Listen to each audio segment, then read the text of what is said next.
প্রবাদ বাক্য আমাদের জীবনের অভিজ্ঞতার এক অমূল্য রূপ। যেমন চোরে চোরে মাস্তুতো ভাই বললে বোঝা যায় অসৎ লোকেরা একে অপরকে সাহায্য করে।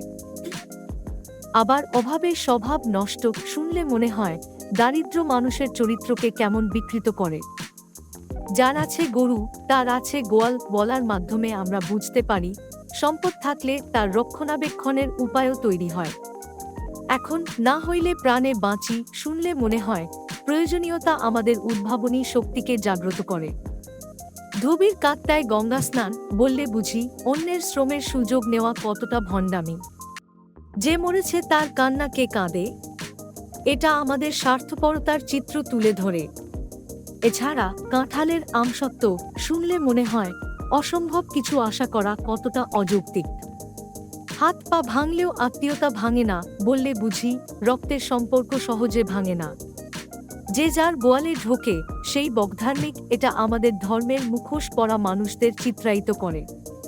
শেষে বাপ কা বেটা নৌকা কা পেটা বললে মনে হয় সন্তানের মধ্যে বাবার গুণ ফুটে ওঠে। এসব প্রবাদ আমাদের সংস্কৃতি ও সমাজের গভীর জীবন দর্শনকে তুলে ধরে।